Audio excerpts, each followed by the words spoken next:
Seigneur, ton serviteur écoute. Tu as les paroles de la vie éternelle.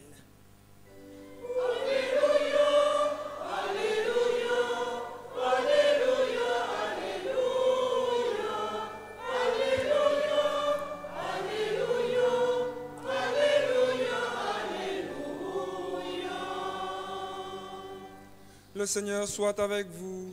Et avec votre esprit. Évangile de Jésus-Christ selon saint Luc.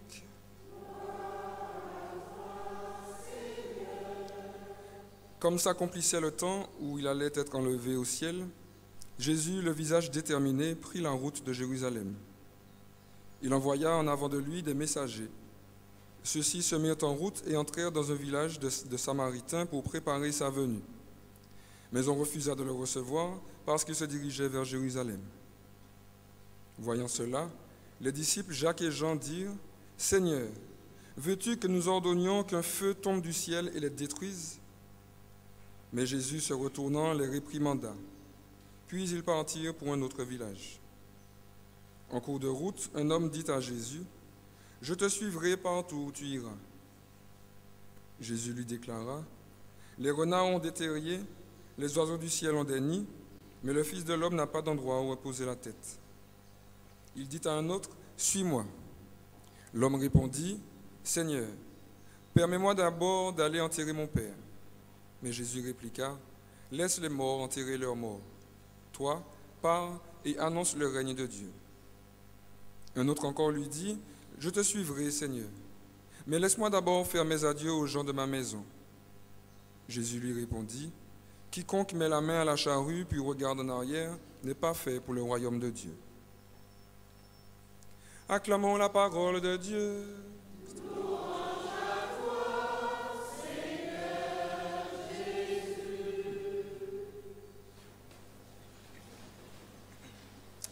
On est envoyé en mission aujourd'hui.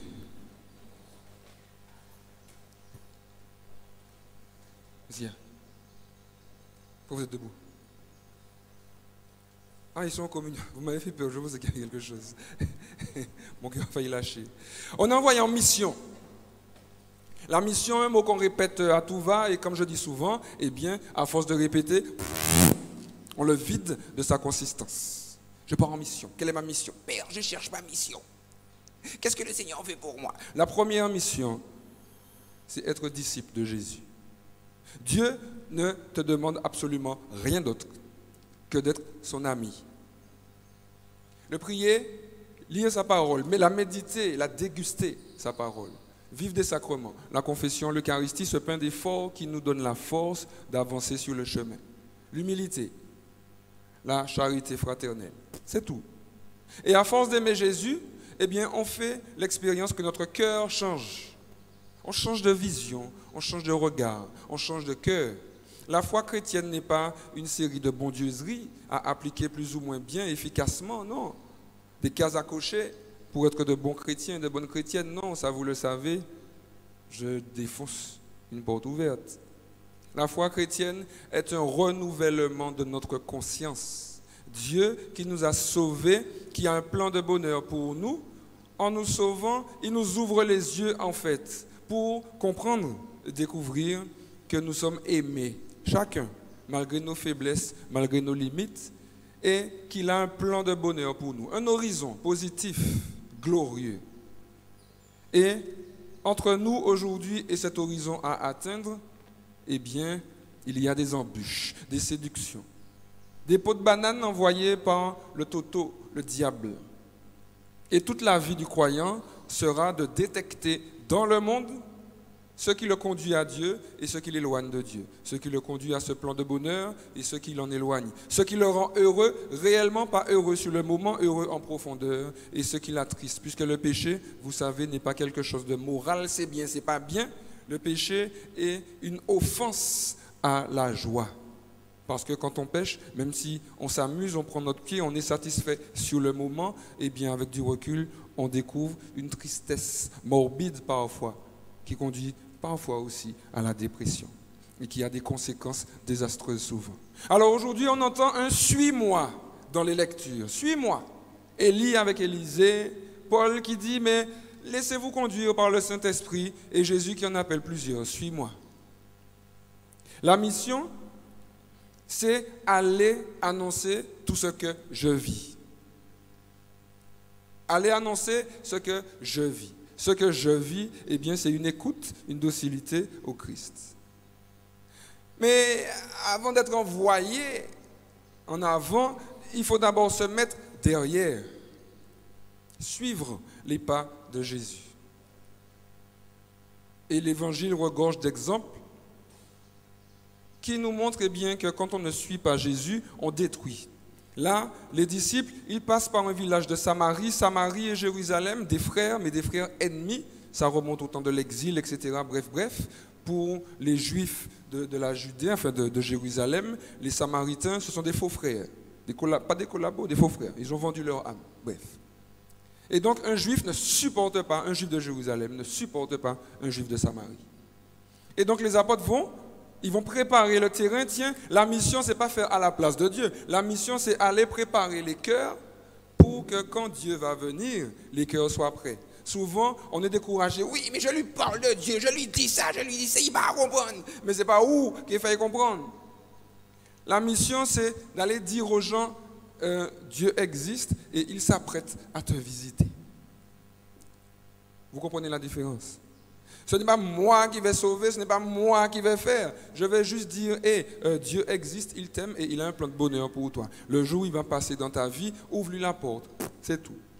Alors, on ne les accueille pas et leur orgueil a été atteint.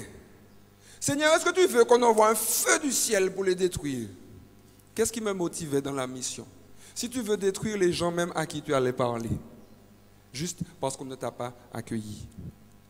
L'humilité, la disponibilité, au refus aussi. Jésus, on l'a cloué sur une croix. Et bien souvent, quand nous parlons de Dieu, vérifiez dans vos vies, à force de résistance en face, on se crispe. Et puis parfois, au nom de Dieu, on juge. On se crispe. Tu ne veux pas accueillir ma parole.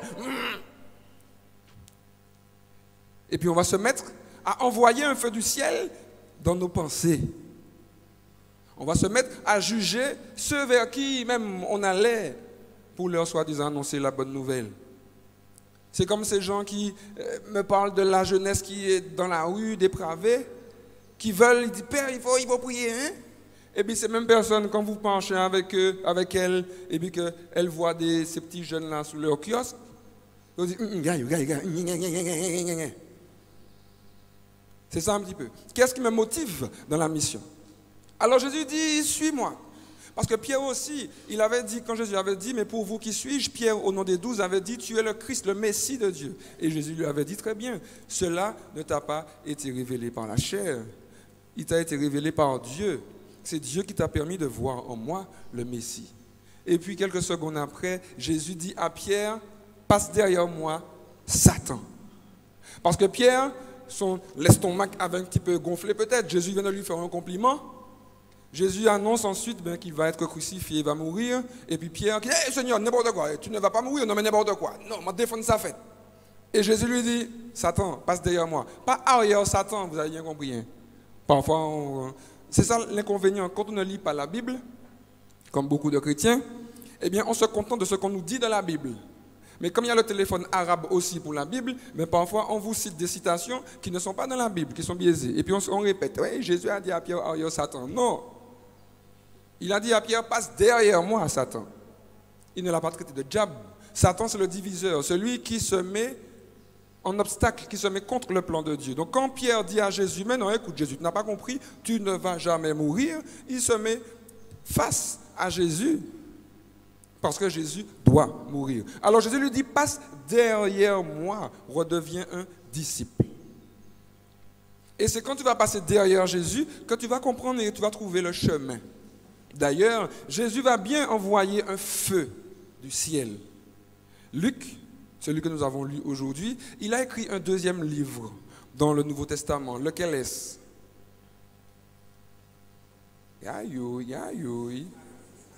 Merci Jean-Paul. Heureusement qu'il y a un catholique dans la salle. Hein? Maman, c'est la base de base. Hein? T'as les gens qui viennent venir aux autres, quand ils c'est pas écrit dans la Bible. C'est vrai, la raison. Et puis l'autre partie, il dit, enfin, on lit la Bible à l'église catholique, on ne lit pas la Bible. C'est la base de base. Luc a écrit 2 livres, l'Évangile et les Actes des Apôtres.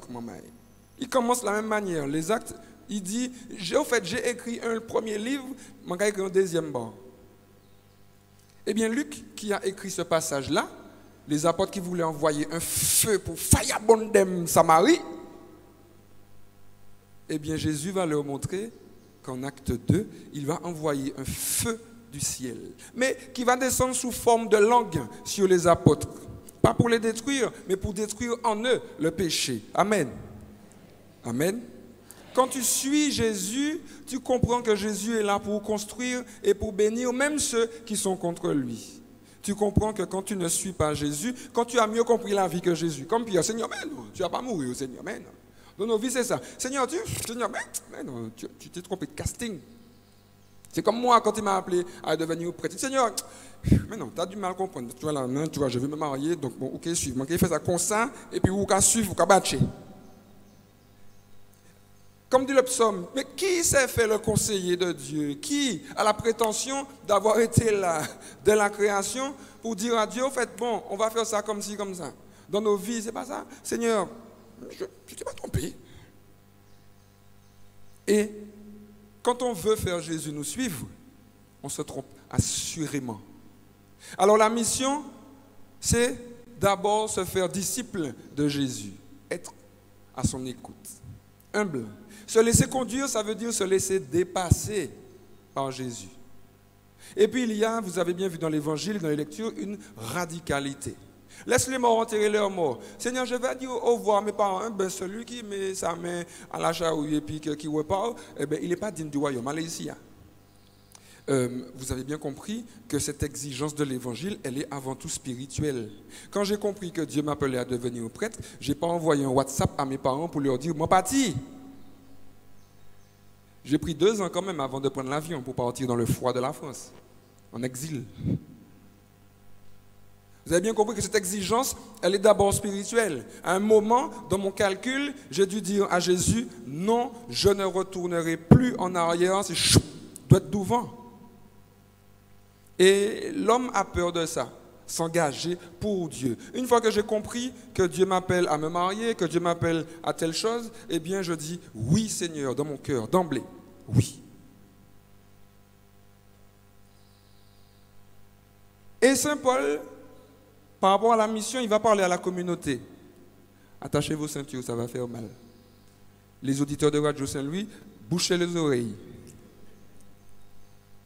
Il dit à la communauté, mais laissez-vous conduire par l'esprit. Il dit à la communauté, mais si vous vous mordez, vous allez vous détruire.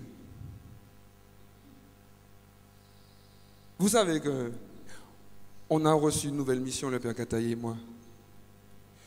Je vais vous avouer, je ne pars pas avec un bon souvenir de la paroisse de Sainte-Thérèse. Heureusement, il y a de belles choses. D'ailleurs, merci, vous savez pourquoi? Impeccable. La chorale de l'abbé Maillard. Non, la paroisse de Sainte-Thérèse, j'ai vu de belles choses. Heureusement, tout n'est pas pourri. Ouf, quand même. Mais la paroisse de Sainte-Thérèse est en souffrance parce que l'église de Sainte-Thérèse est fermée depuis des années.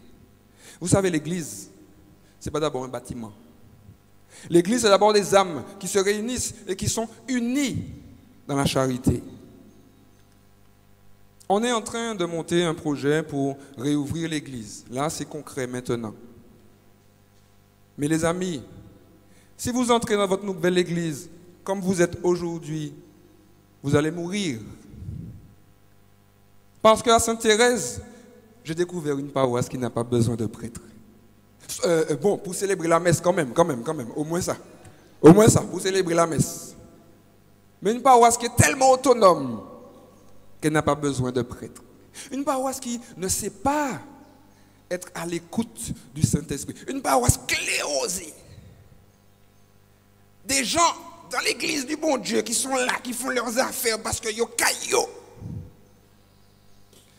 Rendez grâce à Dieu qu'on parte maintenant. Parce que yon de te qui fait 2-3 congestions et puis moi. Parce que nous te qui expulsé yon après l'autre. Oui, parce que quand la paroisse est sclérosée, on se mord, c'est ta main, c'est pas ta, c'est moi qui chef, c'est on empêche à un nouveau souffle de rentrer. Ceux qui ne sont pas concernés, ne vous sentez pas concernés. Ceux qui font semblant d'être fâchés, ce n'est que semblant que vous faites. Parce que vous savez que ce que je dis est vrai. Vous empêchez à des jeunes de s'engager dans cette paroisse. Vous empêchez au Saint-Esprit d'agir dans cette paroisse. Alors, ne soyez pas tant pressés à entrer dans une nouvelle église, dans un nouveau bâtiment, que de rentrer enfin, dans le plan de Dieu pour vous. Saint Paul vous le dit, vous allez vous détruire, même Rabati. Et les jeunes qui sont sur la paroisse aussi, ils vont partir. Ils vont laisser votre paroisse pour vous. Et puis quand on va parler de Sainte Thérèse, on va dire, à l'époque, quand Sainte Thérèse était une paroisse, je vous avais dit attachez vos ceintures. Hein? Sainte Thérèse n'est pas en mission. Sainte Thérèse est installée dans son club. Ça fait mal, hein? Oui.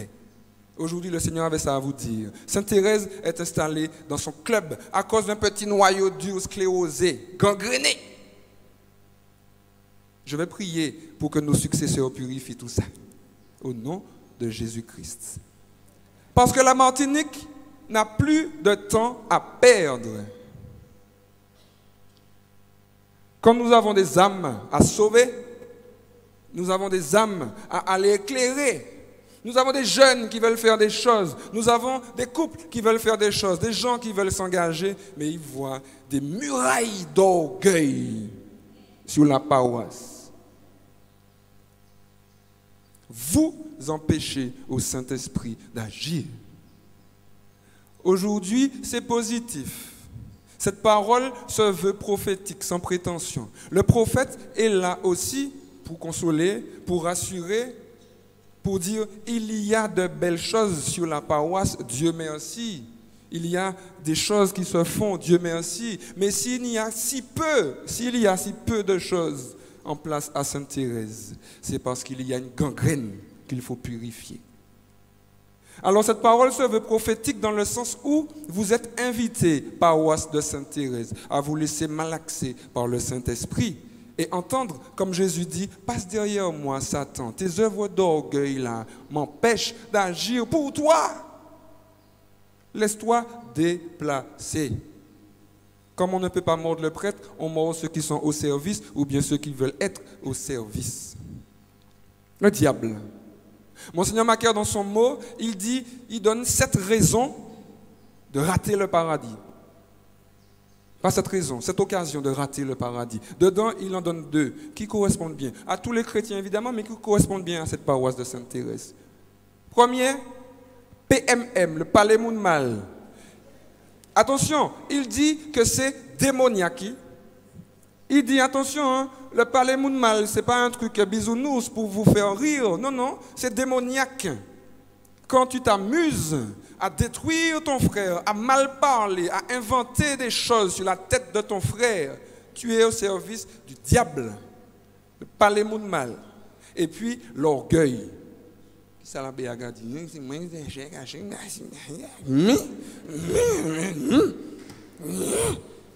L'église là, c'est ta mère. La béague est partie, il manque de là. L'orgueil. Continuez comme ça, c'est droit en enfer que vous allez. Hein. Vous avez une chance de vous convertir, paroissien de Sainte Thérèse. Aujourd'hui, si à la fin de l'année pastorale, le Seigneur nous donne cet envoi en mission, c'est pour lâcher les armes, les déposer. Tout ça qui fâche dans ce autres là, c'est la preuve de l'orgueil. Alors déposez tout ça par terre et puis accueillez. Accueillez. Et c'est valable pour toutes les paroisses aussi, puisqu'il y en a qui écoutent sur la radio. Accueillez. Et puis si vous êtes fâché, sortez, quittez paroisse là-bas d'autres. Mais ne laissez pas l'œuvre de Dieu pourrir dans l'église de Dieu. La Caraïbe nous attend, le monde nous attend. À cause de vous, on perd du temps. Sainte-Thérèse nous attend. Fort-de-France nous attend. Nos familles nous attendent. On a besoin de missionnaires, pas de rois, de reines. On a besoin de serviteurs.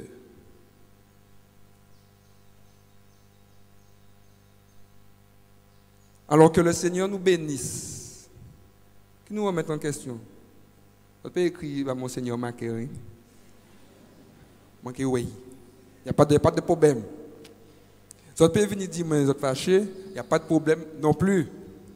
Moi, des paroles, oui. Parfois, on a besoin de ça. Et je ne ferai pas comme le prophète Élie qui a couru parce qu'on allait le tuer. Je vais prier pour qu'au nom de Jésus, ces murailles d'orgueil soient détruites. Amen. Je vais prier pour qu'au nom de Jésus, les cœurs se transforment. Vous avez bien compris que quand j'ai dit si tu ne veux pas, si tu es fâché, sors, n'allez pas dire que le Père Lucien a chassé des gens de la paroisse. Vous avez bien compris. J'ai dit si ça te force d'être au service, si ça te force de te laisser guider par le Saint-Esprit, laisse la place à d'autres. Ou alors accepte de te laisser guider par le Saint-Esprit. La communauté. Combien d'âmes ne viennent plus à l'église? Combien d'âmes laissent l'église catholique à cause de gens comme vous?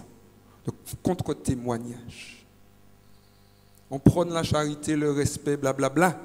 Et quand on arrive dans l'église de Dieu, on montre que c'est moi qui l'a.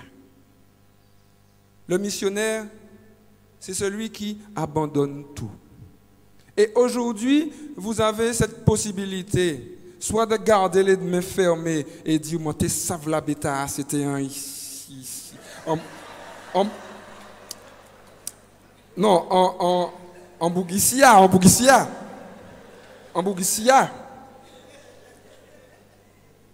Ou bien alors, dire, mais Seigneur, ça l'abbé a dit, ça arrête. Mais ça vrai. Parce que vous entendez ça tout le temps autour de vous. Mais le pharisien a la capacité de boucher ses oreilles pour ne pas entendre les corrections fraternelles. Aujourd'hui, c'est dit avec Kalachnikov et puis bazooka. Si vous ne pas rentrer, c'est franchement que bagaille la raide. Alors aujourd'hui, faisons l'expérience. Seigneur, j'accueille cette remontrance de mon Père, puisque le prêtre c'est un Père. J'accepte cette remontrance de mon Père. S'il me dit ça, c'est peut-être parce que c'est vrai. Alors, je vais arrêter de systématiquement m'opposer à mon pasteur. Et puis enfin, l'écouter. Pour que l'année prochaine, Sainte Thérèse, enfin, puisse prendre son envol. Aujourd'hui, elle est encroûtée dans plein de choses. Puisse prendre son envol. Et que vous puissiez être justement ces témoins de l'action salvatrice de Dieu dans une communauté. Parce qu'autant il transforme des vies, il transforme des paroisses. Amen. Autant il transforme des cœurs, il transforme des communautés. Amen. Alors il faut que Sainte Thérèse rayonne, non plus par son orgueil et sa sclérosance, mais il faut que Sainte Thérèse aujourd'hui rayonne par sa charité, amen. Par son humilité, amen. Par son esprit missionnaire, amen. Parce que la Martinique attend ces missionnaires de feu qui iront apporter cette joie, cette paix, cet amour à ceux qui en ont besoin. Amen.